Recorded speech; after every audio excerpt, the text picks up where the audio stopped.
Même si tu prônes le body positive, c'est normal de ne pas te sentir bien dans ton corps H24. Il faut arrêter avec le mythe de la meuf body positive qui s'aime du matin au soir. Une des critiques sur le mouvement body positive qu'on entend beaucoup, c'est le fait que ça entraîne une nouvelle norme. Et cette norme, c'est l'obligation de s'aimer. Ton corps, il ne correspond pas aux standards de beauté actuels. Et en plus de ça, entre guillemets, tu n'arrives pas à être à la hauteur du discours body positive qui se veut bienveillant, etc.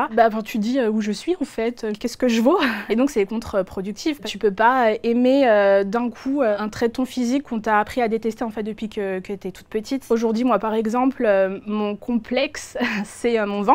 Et c'est pas grave. Il y a des hauts et des bas. Un jour, tu peux te trouver hyper fraîche avec un crop top et tout, et le lendemain, ta confiance, elle redescend, et puis t'as envie de porter un pull oversize parce que c'est comme ça, c'est normal, et il faut pas se dénigrer en fait parce que tu as l'impression de ne pas être à la hauteur de ce discours body positive que tu penses être, s'aimer tout le temps, du matin au soir. Quand tu vois un compte Instagram où la nana elle danse tout le temps, etc., donc tu peux te dire cette femme, elle a pas de problème dans sa vie, elle s'accepte à 100%, moi j'y arrive pas, je suis une merde, tu vois. Ce qu'on partage, si on gratte pas un petit peu, si on lit pas entre les lignes, effectivement on a l'impression qu'on répète du matin au soir, aimez-vous, trouvez-vous beau, etc.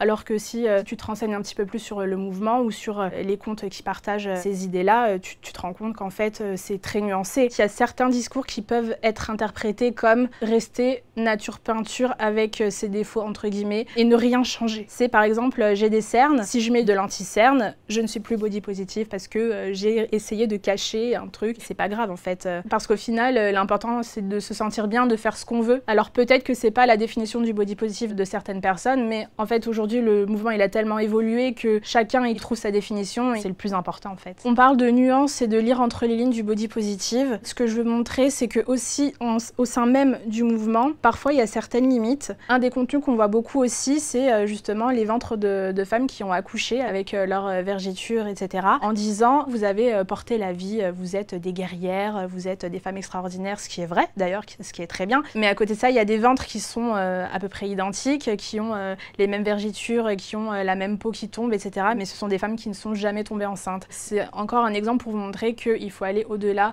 de ce qu'on voit. Il faut nuancer les propos, il faut lire entre les lignes. Il y a un autre mythe, une autre critique qu'on entend beaucoup sur le body positive et sur notamment les femmes qui le partagent. Souvent, c'est des femmes qui sont grosses comme moi et les gens ont l'impression qu'on les incite à être comme nous, à être gros. Pour eux, on incite à vous flinguer la santé, entre guillemets, juste parce qu'on poste notre corps. Ils ont l'impression qu'on dit « Allez, venez tous, soyons gros ensemble, soyons heureux », alors que ça n'a rien à voir. En fait, parfois, ce qu'on partage, c'est pas forcément un avis. Parfois, on poste juste une photo de nous en vacances à la plage, comme tout le monde le fait, en fait. Et juste le fait, en fait, d'être une personne grosse, les gens ont l'impression qu'on milite tout le temps, en fait. En fait, on vit juste notre vie et on montre qu'on peut vivre notre vie normalement, entre guillemets, même si on ne correspond pas aux standards de beauté. On va à la plage, on trouve l'amour, on fait du sport, on vit une vie normale en fait. Mais bon, parfois ça dérange parce que toujours cette idée de standards de beauté, et c'est triste.